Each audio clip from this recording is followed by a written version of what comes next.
Bonjour à toutes et à tous, c'est Chaps et on se retrouve aujourd'hui pour cette première critique, une critique du film du moment. Je parle évidemment, cela va de soi, de Les Visiteurs, la Révolution. Cet excellent chef-d'œuvre de Jean-Marie Poiré avec Christian Clavier et Jean Reno. Alors qu'est-ce que j'en ai pensé? Bravo, 5 sur 5. Alors franchement, un chef-d'œuvre avec une bonne intrigue, un bon scénario, un humour raffiné. J'ai pris mon pied du début à la fin de la séance, vraiment excellent. Je vous le conseille à tous si vous ne l'avez pas encore vu. Bonjour, ce que vous venez de voir était évidemment une plaisanterie, alors nous allons cette fois-ci passer aux choses sérieuses. Je suis de retour et plutôt que de vous proposer une vidéo classique, un let's play, un épisode ou une détente, j'ai plutôt décidé de me lancer dans quelque chose que je n'avais pas encore fait et que j'avais l'intention de faire un moment.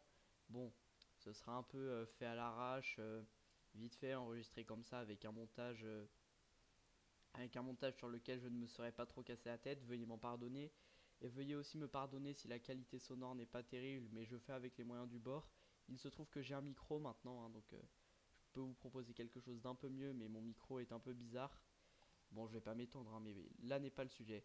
Donc la première partie de cette vidéo que vous avez vue précédemment était évidemment une plaisanterie.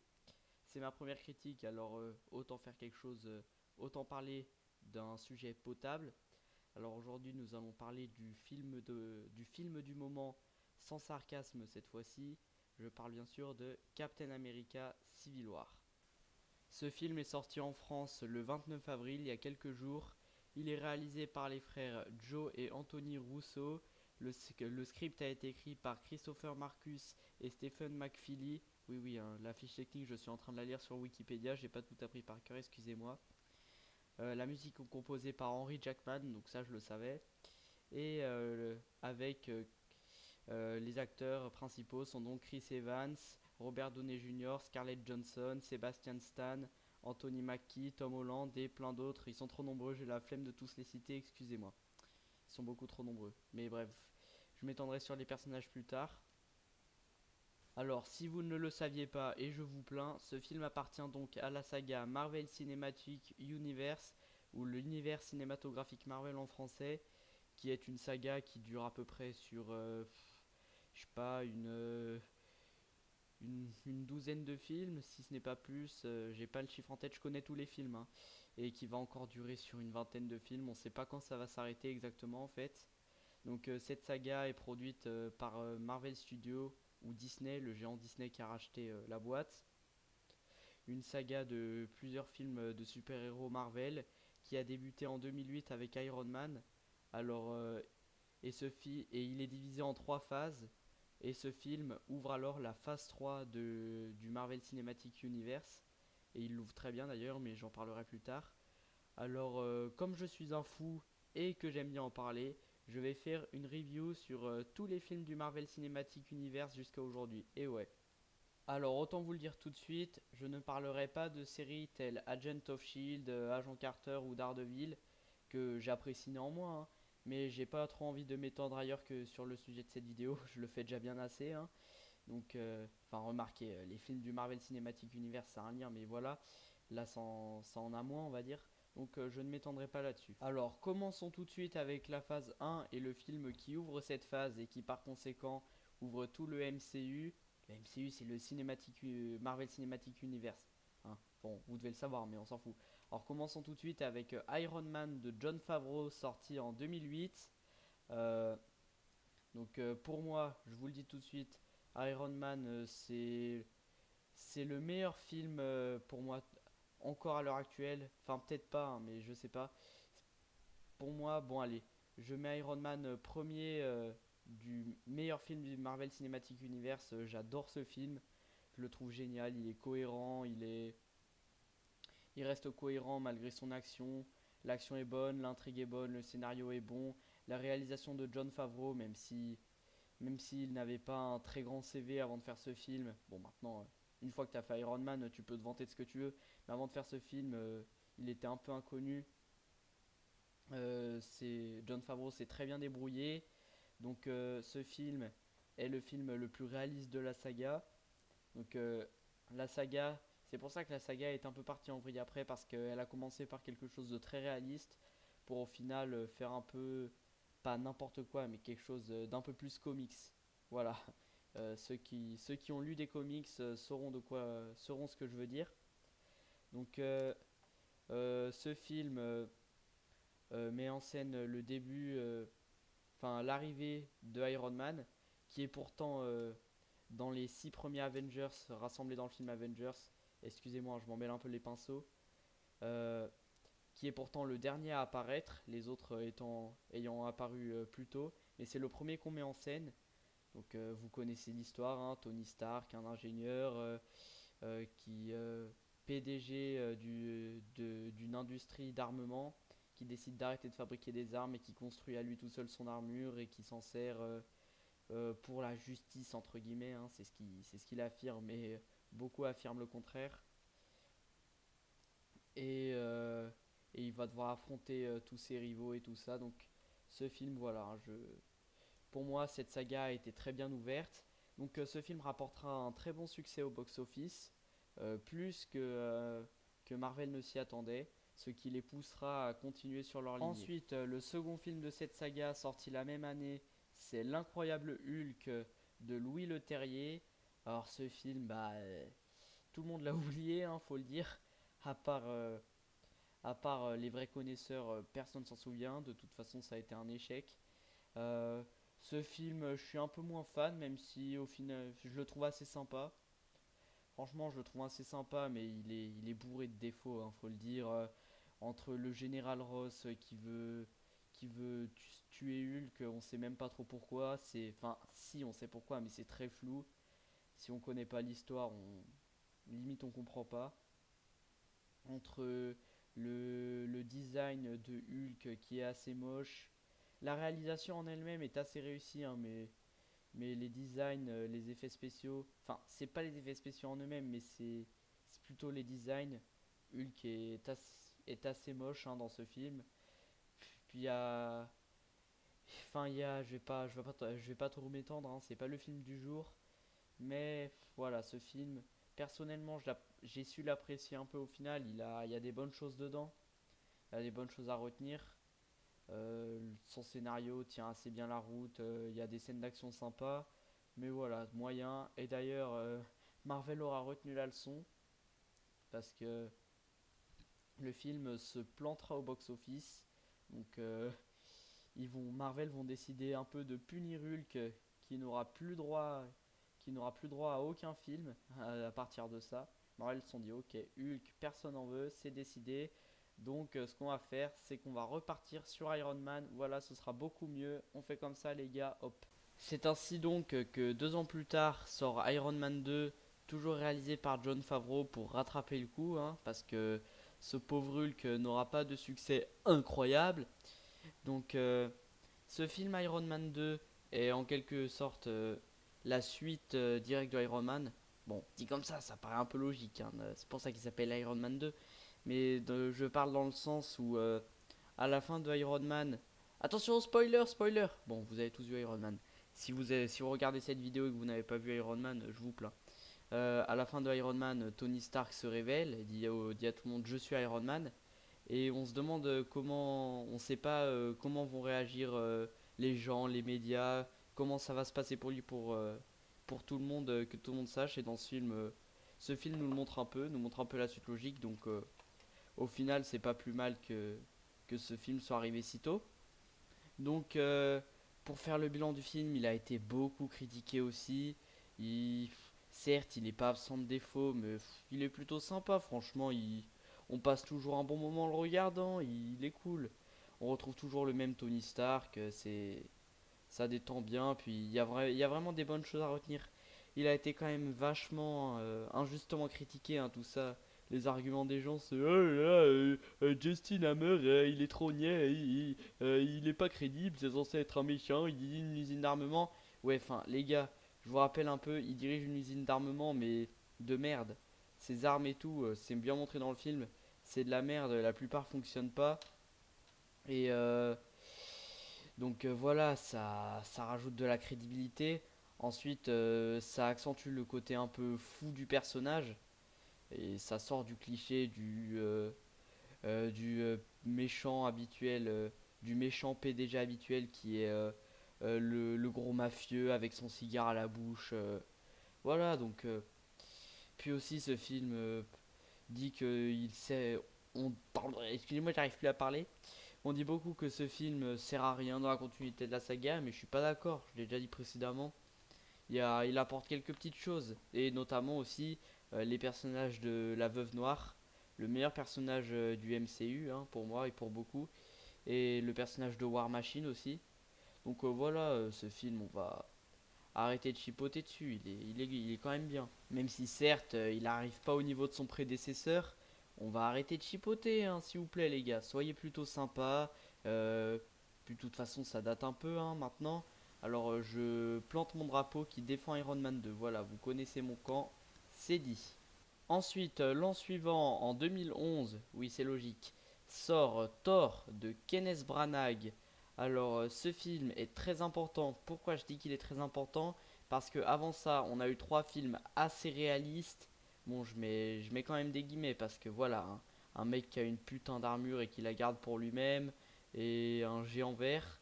Euh, donc ce film est très important. Alors que ce film en lui-même, excusez-moi, j'arrive plus à parler.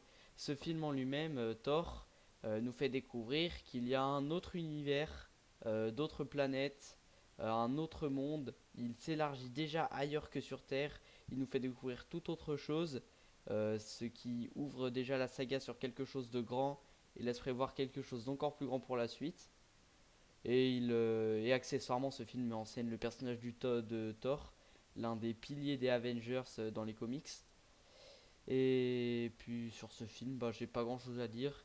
Je l'aime bien, mais sans plus. Voilà, il est sympa. C'est pas le meilleur film de la saga, mais il est sympa. Et je me répète, il est cohérent aussi. Donc voilà, un bon petit film. Ensuite, 2011, c'est l'année.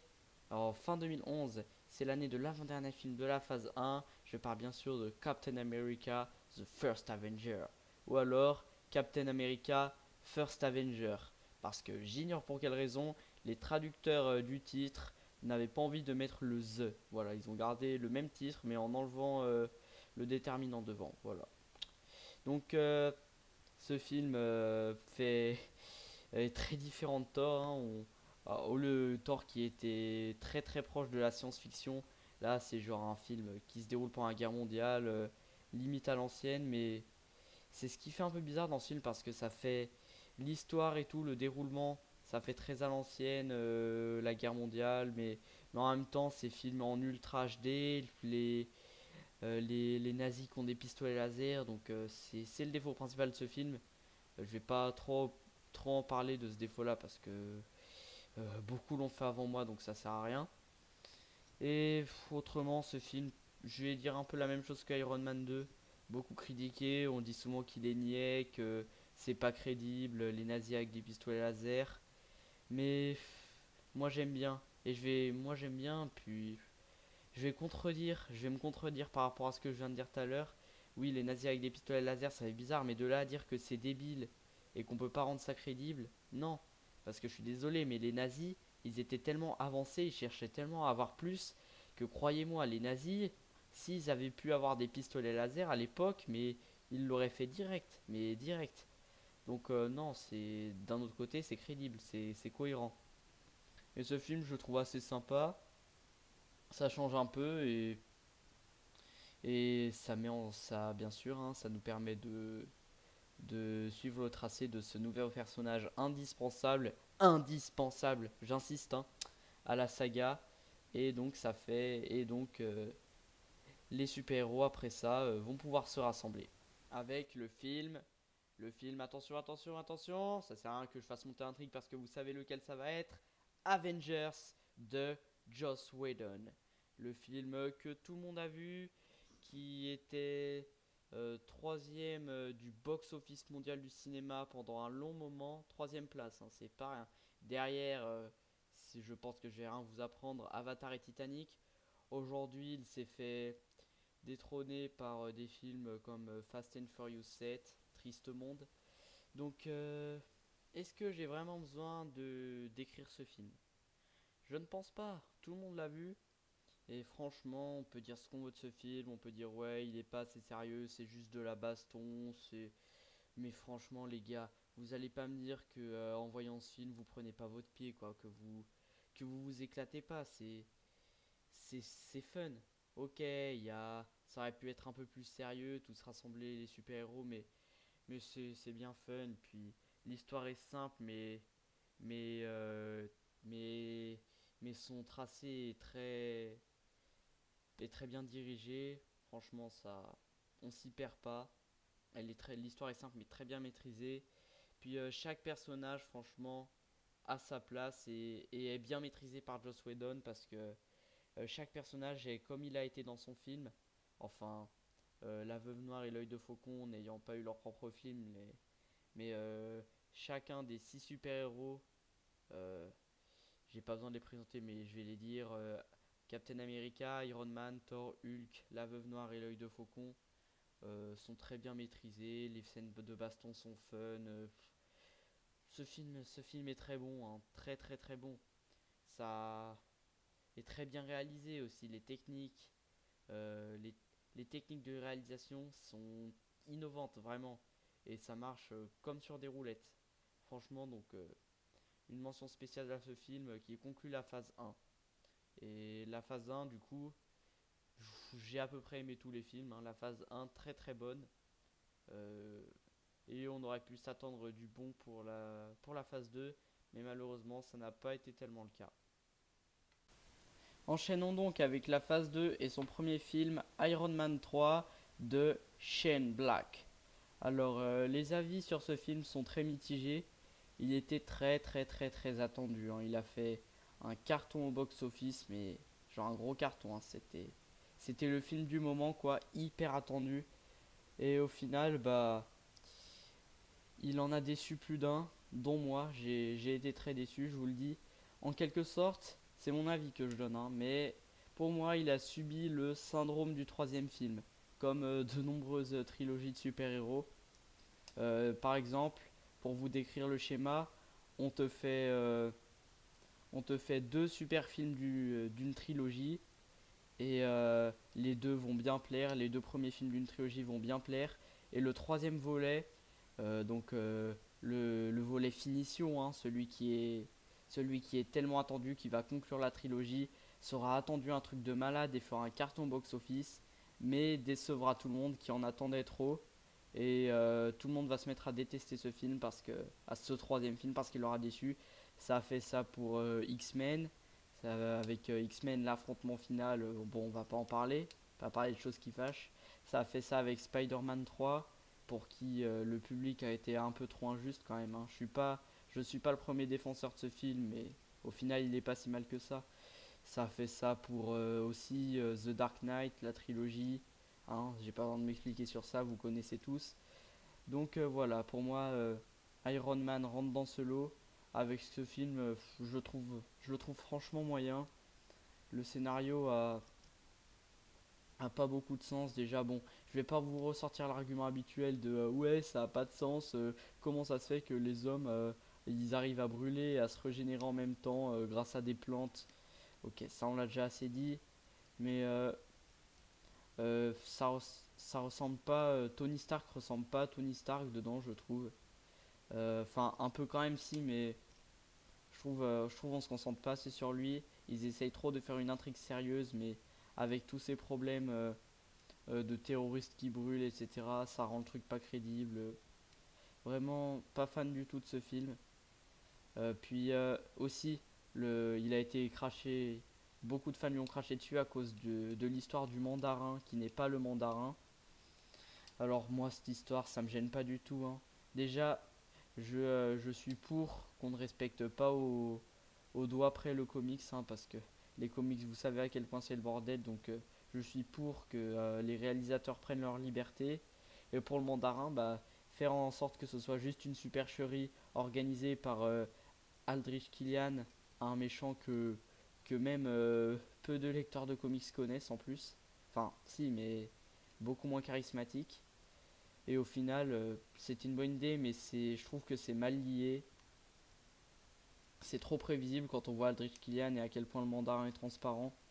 Donc voilà, ce film moyen. Il est pas mauvais, mais je le qualifierais comme une déception. Le deuxième film de la phase 2, c'est évidemment Thor, le monde des ténèbres, sorti en 2014. Et pareil, pareil, hein, très déçu pour le coup. Thor, c'est pas mon personnage préféré, mais même le premier volet m'avait bien plu. Là, c'est là c'est pire que Iron Man 3, c'est vraiment trop gnangnan, c'est mal joué je trouve aussi, le jeu d'acteur est pas terrible, c'est trop gnangnan, c'est comment vous expliquer ça en mots simples? Toutes les intrigues ne sont pas bien ficelées. Déjà le méchant Malekith ne sert complètement à rien si ce n'est à faire en sorte qu'il y ait un peu d'action. La pierre d'infinité est amenée. Enfin, en tant que fan, on sait ce que c'est, mais la manière dont elle est amenée, on sait, on a vraiment peu d'idées de ce que c'est, à part que ça a un pouvoir immense. Mais bon, ça, on va dire que c'est juste pour garder le suspense parce que c'est une saga. On va dire que c'est pas bien grave. Puis, j'ai du mal avec ce film. Même pendant les scènes d'action, c'est pas sérieux, c'est pas crédible. C'est la deuxième déception du coup. Franchement, je vais pas plus m'étendre, donc voilà. C'est mon avis, encore une fois, si vous aimez ce film, je ne vous contredis pas. Ce qui est intéressant dans le cinéma, c'est que et dans plein d'autres milieux, c'est que les avis sont toujours diversifiés et que ça peut créer des débats plus ou moins intéressants. Avant de passer au film suivant, petite interlude, excusez-moi de beaucoup hésiter dans ma manière de parler, à faire tout le temps des mais comme je vous l'ai dit, c'est vraiment enregistré comme ça d'un seul coup. J'arrive pas à m'empêcher de faire des c'est vraiment enregistré d'un coup, j'ai pas écrit de texte, je me prépare juste un tout petit peu de ce que je vais dire avant. Donc voilà, c'est pas une critique préparée, c'est juste fait comme ça. Genre des critiques préparées, c'est des critiques mieux préparées, c'est prévu pour la suite, mais pour le moment c'est comme un brouillon on va dire. Mais je le mets quand même en ligne, ouais. Et au passage, j'ai oublié de vous dire que Thor, le monde des ténèbres est réalisé par Alan Taylor. Oui, parce que si vous avez suivi depuis le début que je parle des films du MCU, j'ai cité les noms des réalisateurs et là je l'ai pas fait. Quelle honte. Film suivant, Captain America, le soldat de l'hiver, sorti la même année, réalisé par les frères Joe et Anthony Russo, les mêmes que ceux dont on va parler là très, très prochainement. Donc pour ce film, figurez-vous que bon, ce que je vais dire, c'est pas du renouveau, hein, ça a été beaucoup dit, mais pour ce film-là, les avis sont souvent les mêmes. Je m'attendais à être déçu et je ne l'ai pas été. Ce film est vraiment sympa, se prend plus au sérieux, est plus crédible, plus cohérent, plus sympa. Enfin bon, je dis pas qu'il est parfait, qu'il n'y a pas de défaut, mais un bon petit film. De nouveaux personnages sont bien amenés, comme celui de Sam Wilson, le faucon, et de la sorcière rouge Evie Fargent dans la scène post-générique. Puis aussi le personnage de Scarlett Johansson, alias la veuve noire. Enfin, Scarlett Johansson, c'est le nom de l'actrice. Alias Natasha Romanoff, est très bien charismatique et ça fait plaisir parce que j'adore ce personnage. Enfin, je suis pas fan de ce personnage dans les comics pourtant, mais dans l'univers cinématographique Marvel, je trouve il est super bien. Et son rôle, elle est pas là juste pour être là. Et franchement, c'est très bien foutu. Et les scènes d'action aussi sont sympathiques. On passe un bon moment devant ce film. Je trouve le scénario est cool. Je trouve franchement très très bien ce film. Bravo aux frères Rousseau, qui j'espère qu'ils vont continuer dans cette lancée parce qu'ils prévoient de rester encore pour la suite. Puis enfin, vous l'attendiez tous, c'est bien sûr, enfin pourquoi je dis enfin alors que c'est pas le dernier, non, ensuite, c'est les Gardiens de la Galaxie. Alors, ce film de James Gunn, c'est ça, oui, James Gunn, celui qui avait réalisé le film avec les limaces géantes, là, je ne me souviens plus comment il s'appelle. Euh, alors, les Gardiens de la Galaxie, là aussi les avis sont mitigés. Il y en a qui disent ouais, c'est pas assez sérieux comparé au reste de la saga. C'est trop science-fiction, ça a rien à faire là. Et il y en a d'autres qui le trouvent super fun ce film, et je fais partie de ces derniers. J'adore ce film, franchement. C'est pas le meilleur film de la saga, mais il est vraiment sympa. On s'éclate devant. Et c'est d'ailleurs le film, quelque part, on dit qu'il sert à rien, mais moi justement, je trouve que c'est le film le plus important de la saga, après Iron Man, bien sûr. Après Iron Man, mais niveau de l'importance, les Gardiens de la Galaxie, je le mettrais même avant Avengers, parce que ça nous montre vraiment un nouvel univers, et c'est un avant-goût de l'étendue que va être la saga pour la suite. Ça, c'est évident. Donc, ce film, on s'attache vraiment bien au personnage. Ça, c'est un coup que Marvel a réussi à bien marquer. C'était ce qu'il prévoyait. Il est bien fun, scénario sympa, réalisation de James Gunn bien réussi. Et j'ai pas grand chose à en dire de plus, hein, si ce n'est qu'il est très sympa. Voilà. Puis enfin, Avengers, l'ère d'Ultron. Oui, hein, nous les titres français, les traducteurs français ont un peu du mal. Parce que normalement c'est Avengers Age of Ultron. Mais là c'est l'ère d'Ultron. Voilà, excusez-moi. Réalisé toujours par Josh Whedon. Et ce film, que dire à part que c'est le bordel immesurable dedans. Il y a, je sais, une multitude de personnages, de sous-intrigues, etc. Mais malgré ça, le film reste cool. Il reste assez propre le film. En fait, j'ai été très déçu. J'ai été très déçu le jour de sa sortie. Mais avec du recul, j'aime bien. Mais peut-être que j'en attendais trop aussi. Euh, les, les trailers nous avaient tous mis l'eau à la bouche, hein, on va pas se mentir. Et, et finalement, le film, au début, j'étais réticent pour acheter le Blu-ray, tellement j'avais été déçu. Mais au final, je l'ai quand même acheté. Même que des fois, moi, je vomis. Parce que oui, ce film reste néanmoins très sympathique, même si c'est un gros bordel d'un point de vue scénaristique. En fait, je pense que c'est impossible de résumer le film. Enfin, bien sûr, il y a un synopsis officiel, je sais, mais le résumer avec mes propres mots, franchement, je pense pas que ce soit plausible, hein, parce qu'il y a tellement de trucs dans ce film. C'est Joss Whedon qui a écrit le scénario, mais avec du recul, je pense pas que c'était une bonne idée. Alors, oui, sa réalisation est réussie, enfin, je mets des guillemets quand même parce que il y a plein de problèmes, mais son scénario, c'était Marvel aurait dû s'interposer et lui dire écoute Joss, là il y a trop de trucs, hein. Tu vas m'enlever ça, on garde ça pour plus tard, on a une vingtaine de films à suivre, on a le temps. Mais non, ils ont tout rassemblé d'un seul film. Et du coup, on s'y perd. Et quand juste avant je disais il y avait des problèmes de réalisation, enfin ça reste mineur, mais par exemple, je parle dans les scènes d'action. Certaines scènes d'action sont vraiment illisibles. On comprend rien à ce qui se passe. Mais à part ça, le film est fun, hein. Comme le premier Avengers. Il y a des défauts, on s'attendait à mieux, mais le film reste bien fun. Et enfin, la phase 2 se conclut, on sait pas trop pourquoi, par Ant-Man de... Attendez, comment il s'appelle le gars? euh, euh, Peyton Reed, je viens de lire sur Wikipédia, un inconnu. Oui, je sais, je vais pas me plaindre encore. Oui, à la base, ça devait être Edgar Wright. Oh, pourquoi il est parti? Et il a eu des soucis avec Marvel, hein. Ils étaient pas d'accord. Donc il a claqué la porte et c'est bien dommage. Parce que ce Peyton Reed, si on en lit sa fiche technique, avant Ant-Man, il avait fait de la télévision. Il était dans les séries. Et il avait un seul film cinématographique à son actif. Et ironiquement, ce film s'appelle Yes Man. Voilà. Et, et donc, Ant-Man, qu'est-ce que je peux vous dire dessus? Bah rien. Ce film m'a pas du tout marqué, franchement. Je suis allé le voir, mais je l'ai. Depuis que je suis allé le voir au Cinoche à sa sortie, je l'ai jamais revu. J'ai pas l'intention de le revoir de sitôt. Je le considère un peu comme inutile d'ailleurs, à part apporter un nouveau personnage, mais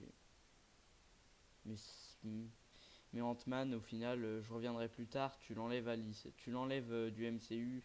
Pour le moment, en tout cas, l'histoire elle change pas, hein. Et donc